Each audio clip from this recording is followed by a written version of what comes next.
구독자 여러분 안녕하세요. 무지건강 박쌤입니다. 또 건강한 한 주 보내셨나요? 이 책이 너무 두껍고 뭐 해드릴 얘기가 많은데 앞에 부분만 좀 자세히 하고 뒤에는 좀 넘어갈 거긴 합니다만은 어쨌든 간에 요즘은 뭐 낮에는 여름 날씨 같고 밤에는 오후에는 또 이렇게 또 찬바람이 가을바람 같이 불더라고요. 일교차가 좀 심합니다. 항상 건강 주의하시고요. 또 건강해지는 방법 이제 네 번째가 이제 DNA를 보호하는 방법입니다. 104페이지에 어떤 이유에서든 DNA가 손상되면 유전적인 지령을 따르는 방식에 오류가 발생한다. 돌연변이 유전자가 대물림되면 심각한 병이 생길 수 있다. 나이가 들면 DNA가 마모된다. 인생을 살아가면서 우리가 내리는 선택들은 DNA를 돕거나 아니면 해치거나 둘 중 하나다. 건강하게 살고 싶다면 반드시 DNA를 보호해야 한다. DNA가 와해되거나 변이를 일으키면 건강이 위태로워진다. 근데 사실은 DNA 자체는 뭐 원본이기 때문에 DNA 자체가 손상되는 건 아닙니다. 코로나 시절에 코로나 백신 문제 때문에도 여러 가지 의견들이 분분했고, 뭐 음모론자라고 표현할 수 있는 코로나 백신에 반대했던 분들의 논리도 이해는 갑니다. 왜냐하면 전혀 새로운 방식의 백신이었기 때문에 그래요. 우리가 지금 여기서 DNA가 나오지만 DNA 두 줄 사슬이 풀리는 것은 DNA 자체가 풀려나가는 게 아니거든요. DNA 사슬에 의해서 mRNA라고 하는 메신저 RNA가 그 명령에 따라서 그 DNA 사슬을 풀어가는 겁니다. 그러니까 뭐 DNA 사슬이 복구되기도 그렇지만 만약에 그 mRNA가 까딱해서 잘못해서 뭐 복사를 잘못한다든지 하면 다른 매체가 튀어나올 수 있는 거죠.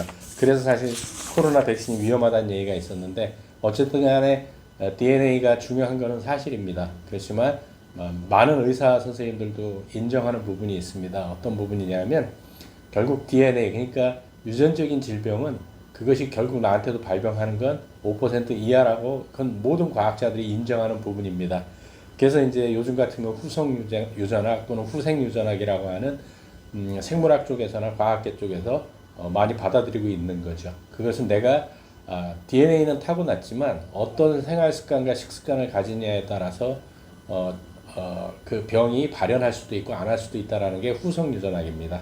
그래서 굉장히 어떻게 보면 암 환자들, 뭐 부모님이나 조부모님이나 뭐 이런 분들이 암으로 돌아가셨던 분들한테는 굉장히 희망적인 얘기가 될 수 있는 후성 유전학이 요즘은 아주 대세입니다. 어쨌든간 5가지에서 여기 이제 네 번째가 DNA 보호라고 하니까 DNA를 손상시키는 독성 물질의 영향이 자손에게까지 전달될 수 있다는 연구들이 보고돼 있다. 예를 들면 아버지의 정자에 들어있는 DNA는 비스페놀 A, 디에프틸 플레탈레이트, 그 다음에 이제 그거는 뭐냐면 야광 막대를 만드는 데 사용되는 거고요. 또 카디몬, 담배에도 들어있고요. 도자기 유약에도 들어가는 거고 같은 유독성 화학 물질의 영향을 받을 수 있다. 이런 식으로 노출되면서 후성적 메커니즘에 의해 정자의 유전자가 바뀔 가능성이 있으며 이런 변화는 자손들에게 대물림될 수도 있다. 그리고 임신한 여성이 벤젠, 또 퍼클로로에틸렌, 이게 뭐냐면 이제 드라이니클링 할 때 사용되는 거고요. 담배 같은 유해 화학 물질이 노출되면 태아의 DNA에 흔적을 남긴다. 이것은 평생 동안 아이의 몸에 남는다. 물론 뭐 남을 수는 있지만 이게 좋다는 얘기가 아니고요. 어쨌든 간에 이런 것들을 조심해야 되겠죠. 근데 요즘 이제 저도 담배를 안 피는데 이렇게 다니다 보면은 이제 길거리 다니시면서 뭐 젊은 친구들도 그렇고 나이 드신 양반들도 그러는데 좀 그 보행 흡연 좀 안 했으면 좋겠습니다. 물론 그분들도 담배 피울 권리가 있지만 담배 안 피는 사람들도 그 담배 연기를 안 맡을 권리가 있는 거거든요. 뭐 서서 흡연하시는 거야 뭐 어쩔 수 없는 상황이니까 그렇다 치는데 꼭 걸어 다니시면서 손가락 사이에 담배 넣고 다니시면서 막 피는 분들이 있는데 이게 유전적인 태아에 노출되면 DNA에 흔적을 남길 수 있는 아주 굉장히 무서운 질병입니다. 그래서 가끔 저는 이제 혼잣말처럼 이제 그런 얘기를 하거든요. 자기 손자 손녀 앞에서도 저런 식으로 담배 피는지 모르겠다. 과연 그럴까요? 그거 생각한다면 길거리 다니면서 담배 피는 걸 좀 자제를 해야 되지 않나라는 생각을 한번 해봅니다. 또 115페이지에 많은 사람들의 생각과는 달리 유전자의 운명은 태어날 때 정해지는 것이 아니다. 실은 그 반대에 가깝다. DNA 규칙 자체는 바뀌지 않지만 환경에 따른 영향으로 일부 유전자가 활성화되거나 비활성화될 수 있다. 지금 좀 전에 말씀드린 이게 후성 유전학입니다. 이때 영향을 끼치는 환경, 조건은 평생 동안 숨쉬고 만지고 먹는 것들이 모두 포함된다. 그런데 이런 현상을 바탕으로 하는 DNA 건강 방어 수단이 있으니 바로 후성 유전학이다. 예, 이 제가 말씀드린 거잖아요. 이 내용인지 모르고 앞에서 괜히 또 했네요. 또 뭐 텔로미어 얘기도 나오는데 뭐 텔로미어가 뭐 그 길이가 짧아지면서 우리가 노화되고 병든다고 했는데 그것도 지금 뭐 딱 부러지게 그렇다라고 얘기를 못 하고 있습니다. 사실은 뭐 근데 뭐 이거를 할 수 있는 효소를 뭐 늘린다든지 뭐 아직은 우리가 보편화된 얘기들은 아닌데 하여간 텔로미어 이것 때문에 노벨상을 받기도 했었죠. 123페이지에 텔로미어에 끼치는 영향 중에서 먹는 음식은 가장 영향이 큰 요소였다. 모유수를 했던 아이들의 텔로미어가 더 길다는 연구 결과를 떠올려보자. 모유 이외에 우리가 섭취하는 음식의 영향을 연구했던 연구원들은 텔로미어가 음식의 영향으로 짧아질 수 있다는 사실을 확인했다. 즉 음식이 부정적인 영향을 끼칠 수도 있다는 뜻이다. 4세 때부터 탄산음료를 마시기 시작했고 탄산음료를 일주일에 4회 이상 마신 아이들은 그보다 덜 마시거나 아예 마시지 않은 아이들보다 텔로미어가 짧았다. 이 얘기는 빨리 죽는다는 얘기죠. 그래서 좀 생각을 해봐야 된다는 거죠. 그다음에 이제 우리가 몸을 건강히 지키는 다섯 번째가 이제 면역입니다. 면역이야 뭐 말해 뭐 하겠습니까? 사실 코로나19가 그렇게 덮쳤을 때도 면역이 괜찮은 분들은 뭐 왔다가 갔다라도 내 몸이 이겨냈을 겁니다. 저 같은 경우도 사실 백신을 맞지는 않았거든요. 백신을 맞지 않았지만 어쨌든 간에 뭐 감기 한번 걸리지 않고 넘어갔습니다. 그렇다고 제가 뭐 코로나19에 감염이 안 됐다라고 말씀드리는 건 절대 아니거든요. 감염됐을 수도 있겠지만 제 몸이 이겨냈다라는 거겠죠. 면역이 가장 중요하다고 저도 생각을 합니다. 그래서 127페이지에 보게 되면 면역세포와는 암을 포함한 적군을 아군과 구별할 수 있는 특별한 능력이 있다. 일선의 면역세포들이 암이 커지는 기미를 포착하면 세포 공격을 요청한다. 그러면 비정상적인 세포들이 문제를 일으키기 전에 암을 죽이는 특별한 면역세포가 일거의 비정상적인 세포들을 공격해서 전멸시킨다. 근데 왜 암이 발현할까요? 여러 가지 문제들이 있을 겁니다. 또 이제 면역계가 약해져서 암세포를 걸러내지 못하면서 암세포가 증식하기도 한다. 저는 개인적으로 이 의견에 대해서는 약간 과연 그럴까라는 생각을 하고 있습니다. 에이즈 같은 면역결핍증을 앓는 사람들이나 장기 이식 후 거부 반응을 방지하기 위해 평생 동안 면역 억제 기능이 있는 스테로이드를 복용하는 사람들은 면역력이 약해졌기 때문에 암이 발생할 위험이 아주 높다라고 얘기를 하죠. 요즘은 뭐 꼭 면역 억제제를 안 먹어도 암이 굉장히 많이 발생합니다. 그럼 암은 왜 발생하느냐? 간단합니다. 오래 살기 때문에 암은 누구나 걸릴 수 있는 겁니다. 129페이지에 특정 식품들이나 그런 식품에 든 특정 성분들이 면역 체계에 강력한 영향을 끼치기도 한다. 이탈리아의 로마 대학교 과학자들은 밤, 블랙베리, 호두, 석류, 딸기 등에 들어있는 생체 활성 물질인 엘라그산이 방광암 환자들에게 면역 관문 억제제와 마찬가지로 면역 체계를 속이는 단백질의 생성을 차단한다는 사실을 발견했다. 그러니까 이런 걸 밤, 블랙베리, 호두, 석류, 딸기 등을 먹으면 뭐 암이 억제된다는 얘기겠죠. 단백질 생성을 차단하니까요. 면역 체계를 평생 보호하기 위해 우리 각자 실천할 수 있는 방법이 여러 가지가 있다. 첫 번째 운동, 두 번째 수면, 뭐 이렇게 스트레스 지수를 낮추고 관리하는 것은 모두 면역 체계를 건강하게 유지하는 데 도움이 된다. 그리고 먹는 음식으로서 면역 체계를 보호할 수 있다. 특정 식품들은 면역력을 높이고 노화에 맞서는 데 도움을 준다. 또 지나치게 활성화된 면역 체계를 가라앉히는 데 도움이 되는 식품들도 있다. 왜? 우리 몸을 구성하는 것은 결국은 뭐 단백질이 됐든 포도당이 됐든 뭐 아미노산이 됐든 지방산이 됐든지 간에 결국은 우리가 먹는 음식을 재료로 쓴다라는 것은 변치 않는 불변의 진리입니다. 비장 뭐 이런 얘기 나오는데 이런 거는 그렇게 뭐 이렇게 설명드리지 않아도 되는 문제들인 것 같고요. 139페이지에 만성염증은 완전히 다른 이야기다. 만성염증은 건강을 위협하는 문제다. 외부 침자가 없어지지 않거나 자가면역 반응으로 몸이 자기 자신을 공격하면 지속적인 면역 반응이 나타나면서 큰 피해를 일으킬 수 있다. 이게 진짜 되게 저기한 건데 저는 그래서 개인적으로 암보다도 더 무서운 게 자가면역 질환이라고 보는데 자가면역 질환이 일어나는 이유를 단순화시킬 수는 없겠지만 대표적인 이유가 이제 면역 체계가 헷갈리는 거거든요. 그냥 면역이라고 하는 것은 간단합니다. 뭐냐면 내 단백질과 내 단백질이 아닌 거를 구분해서 공격을 합니다. 그러니까 결국은 단백질의 문제라는 거죠. 많은 사람들이 심혈관계 질환을 일으키는 게 지방이고 포화지방이고 이렇다라고 얘기를 하지만 사실은 실질적으로 들어가면 그렇지 않거든요. 다 단백질이 우리 몸을 구성하는 기본적인 요소가 단백질이긴 하지만 우리 몸에서 모든 질병을 일으키는 게 단백질이라는 사실을 아셔야 될 겁니다. 그래서 뭐 선천 면역과 후천 면역 얘기들이 나오는데 뭐 그런 건 그렇다라는 거고요. 뭐 세포 독성 T 세포도 있고 억제 T 세포도 있고 뭐 이런 얘기 있습니다. 그러니까 억제 T 세포 같은 경우는 너무 뭐 면역 체계들이 활성화 안 되도록 우어워 해주는 역할을 하는 거죠. 그러니까 자기 관용이라고 부르는 건데 전문용어로 그거를 해주는 게 또 이제 이런 면역 뭐 다 있습니다. 어쨌든 간에 146페이지에 면역 체계는 다발성 골수증이나 백혈병 같은 암, HPV와 B형, C형 간염을 비롯한 감염 질환, 항암 화학요법과 방사선 치료, 당뇨병, 영양실조, 알코올 중독 등에 의해서 약화되기도 한다. 비만도 면역 체계를 약화시킨다. 연구에 따르면 비만인 사람들은 외상을 입은 뒤나 중환자실에 있는 기간 동안에 병에 감염될 위험이 비만이 아닌 사람들보다 훨씬 높았다. 비만에 의해 면역력이 약해졌기 때문이다. 그러니까 너무 살찌는 것도 사실은 문제고, 사실은 우리 몸이 건강하다고 한다면, 대사가 제대로 일어난다고 한다면 우리 몸 자체는 비만이 될 수 없는 구조로 돼 있습니다, 사실은. 147페이지에 자가면역 질환은 한 가지 이유가 아니라 여러 요인에 의해 유발된다. 아까도 말씀드렸지만 단순화시킬 수는 없습니다. 단순화시킬 수는 없는데 하여간 여러 가지 요인 중에 이제 여러 가지 트리거로 작용을 하는데, 그래서 암도 단 한 가지 요인으로 발생하는 게 아니거든요.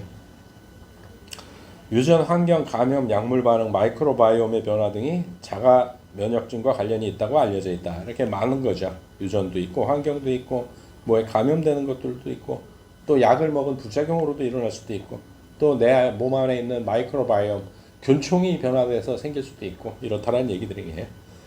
자가 면역 질환에서 나타나는 일반적인 특징은 면역 방어 기능을 잠재우는 정상적인 조절 기능의 고장이다. 병이 진행될 때 면역의 공격은 특정 신체 기관에만 국한될 수도 있고 몸 전체적으로 나타날 수도 있다. 그렇다라는 거예요. 그래서 이제 148페이지에 이제 자가 면역에 대한 얘기가 나오는데, 항체가 자신의 DNA를 무차별적으로 공격하는 루푸스. 이제 정식 명칭은 전신 홍반성 루푸스가 발병하면 관절, 피부, 심장, 신장, 심지어 뇌까지 몸 전체에 염증이 생길 수 있다. 전형적으로 루푸스 환자의 혈액에는 이중 가닥으로 된 DNA를 공격하는 항체가 발견된다. 이런 루푸스 항체는 무리를 이루어서 미세한 크기의 면역 복합체 덩어리를 형성하고 몸속의 온갖 기관에 퍼져서 기능 부전을 일으킨다. 자가 면역 질환은 현대사에서 증가하고 있다. 정확한 원인은 아직 알려지지 않았지만 이 현상은 건강하지 못한 식습관과 관련이 있다. 또 장 마이크로바이옴의 불균형으로 면역 체계의 정상적인 조절이 와해되는 것과도 연관이 있을 가능성이 있다. 여기서 이제 두 번째 얘기 나오잖아요. 마이크로바이옴의 불균형 뭐 이런 데서 뭐 여러 가지 얘기 중에 나오는 것 중에 하나가 우리가 너무 몸에 기생충이 없는 것도 우리 면역 체계가 트레이닝을 못해서 구분을 못하는 그런 실수를 한다라는 이제 그런 설도 있습니다. 그러니까 이 5가지 신생혈관 생성부터 면역까지 이 5가지가 우리 몸을 지킨다라는 그 5가지를 얘기한 게 1장이고요. 1부고 이제 2부가 시작이 됩니다. 그래서 먹어서 병을 이긴다. 그래서 음식이 약이 될 수 있다는 증거 해가지고 이제 또 이제 신생혈관부터 이렇게 이제 쭉 얘기가 나오는 거거든요. 그래서 6장은 병은 공기고 건강은 먹여 키우고 뭐 이런 제목을 가지고 나옵니다. 그래서 뭐 어떤 뭐 이런 얘기들이 쭉 나오는데 159페이지에 이런 얘기가 있습니다.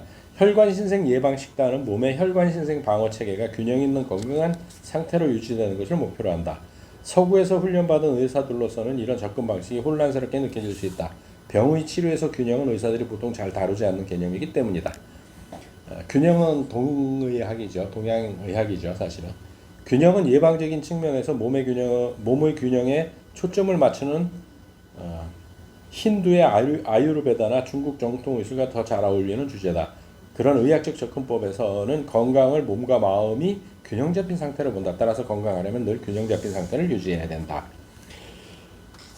건강한 사람들의 병을 예방하는 수단 중에 안정성을 따지면 음식만 한 것이 없다. 물론 대장 용종을 예방하는 약처럼 특정한 병을 예방하는 약이 나와 있기도 하지만 약은 본질적으로 균형을 유지하는 것과는 거리가 멀기 때문에 잠재적인 부작용의 문제가 항상 따라다닌다. 약품은 보통 무언가를 없애거나 만드는 뚜렷한 한 가지 역할을 위해서 제작된다. 그래서 뭐 암치료제인 뭐 아바스틴 얘기도 나오는데 음식에서 얻는 성분에는 압도적인 효과나 파괴력이 없다. 음식을 통해 조금씩 체내에 흡수되는 생리활성 물질은 혈관 신생의 균형을 유지하는 인체 스스로의 능력에 영향을 줄 수 있다. 섭취하는 음식을 통해 얻는 혈관 신생 요소들은 단순히 과도한 혈관을 정상 수준으로 회복시키는 데 그친다. 즉 암의 영양 공급을 차단하다가 심장에 필요한 혈액이 제대로 공급되지 못하는 지경에 이를 우려는 없다. 몸이 건강한 상태로 유지하는 것에 초점이 맞춰져 있기 때문이다. 결국 음식을 통해서 음식이 약이라고 히포크라테스도 한 얘기들이 다 이런 얘기라는 거죠. 그래서 162페이지에 이런 얘기가 있습니다. 암의 90에서 95%는 어떤 환경과 생활 방식에 노출되는가와 관련이 있다. 암으로 인한 사망 중에 약 30%가 음식과 연관이 있는 것으로 추정된다. 암을 연구하는 학자들과 활동가들 대부분은 암에 걸릴 확률을 낮추기 위해 피해야 할 음식에 관해 주로 언급한다. 그러나 혈관신생재단은 음식을 기회의 측면에서 접근해서 음식, 음료, 천연식 재료를 이용해 암에 걸릴 확률을 낮추는 법에 집중한다. 그래서 이제 혈관신생 억제식품, 그러니까 억제라고 해갖고 뭐든지 다 억제하는 것이 아니고 내 몸에 불필요한 혈관신생은 억제하고 필요한 혈관신생은 늘린다라는 얘기예요. 거기 첫 번째가 콩입니다. 콩.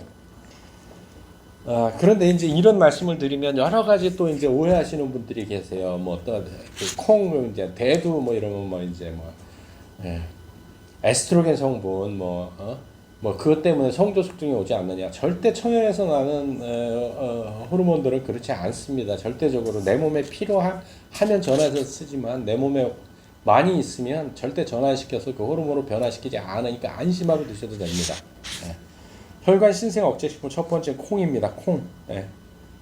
콩류 식품을 많이 먹는 사람들은 유방암, 전립선암, 관상동맥 질환을 비롯해 혈관 신생과 관련이 있는 여러 질병에 걸릴 확률이 낮다는 결과가 확인됐다라고 얘기합니다.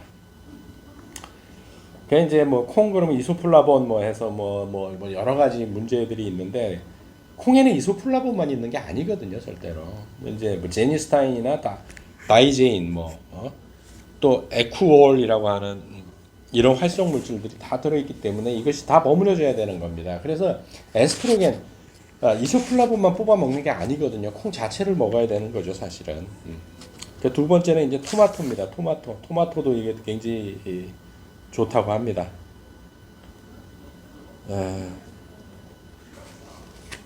119가지 토마토 품종을 조사한 한 연구에 따르면 방울토마토가 다른 모든 토마토들보다 리코펜 함량이 24% 높았다. 이게 뭐 전립선 암도 막아주고 뭐 다 하죠. 또 이제 혈관신생 억제 채소. 근데 이제 토마토는 이제 가장 이제 잘 드셔야 되는 게 방울토마토를 권해드립니다. 저도 개인적으로 일반 토마토는 잘 권해드리지 않습니다. 왜냐하면 제일 먼저 GMO 식품으로 새롭게 탄생한 게 토마토였거든요. 실험을 한 게 토마토였어요. 그래서 아직까지 자신 있게 말씀드릴 수 있는 건 방울토마토는 GMO 식품이 아니고 천연 식품입니다. 또 이제 채소 종류에는 이제 브로콜리를 그다음에 청경채, 콜리플라워 뭐 이런 것들이 굉장히 좋다고 합니다. 케일, 과일로서는 자두, 복숭아, 자두, 천도복숭아, 살구, 체리, 망고, 리치 이런 것들을 좀 제철에 드시면 좋고요. 사과도 굉장히 좋습니다. 사과도 굉장히 좋고 또 딸기, 라즈베리, 블랙베리, 블루베리, 크림베리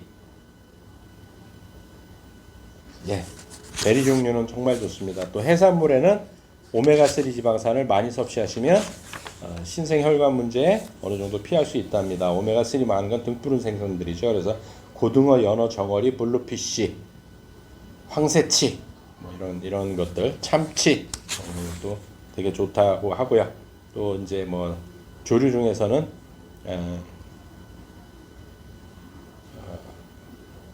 닭 넓적다리 이것도 뭐 괜찮다고 합니다. 네, 뭐 이제 또 이제 권하지 않는 것들에는 뭐 햄이나 뭐 이런 거 뭐 들어가고요. 또 뭐 이런 얘기들이 있습니다. 뭐 적포도주도 마셔라. 또 이제 맥주도 괜찮고 치즈도 괜찮다라고 얘기를 하고요. 올리브 오일, 그다음에 견과류 뭐 이런 것들을 먹으라고 합니다. 다크 초콜릿, 또 향신료와 허브 이런 것들을 좀 많이 먹으면 여러 가지로 좋답니다. 아마씨유, 해바라기 씨 이런 것들 좀 많이 드시면 큰 도움이 될 것 같습니다. 그래서 사실은 이렇게 이제 책에 다 정리가 돼 있습니다. 쭉 하나의 도표로 도움이 되는 또 먹으면 안 되는 거 이런 것들을 쭉 했습니다. 적어져 있고요. 그래서 이제 제가 말씀드리고 싶은 건 그런 것들이에요. 천연식품을 제철해내는 음식들을 좀 먹어주는 것이 도움이 되지 않을까라는 생각을 해봅니다. 그래서 요즘 아이들이 가장 불쌍한 것 중에 하나가 딸기를 겨울에 나는 음식으로 생각한다라는 거죠. 과일이라고 생각한다는 거죠. 이런 생각부터 우리가 바꿔야 되지 않을까 생각을 하고요. 또 건강한 한 주 보내시고 다음 주에 뵙도록 하겠습니다. 수고하셨습니다.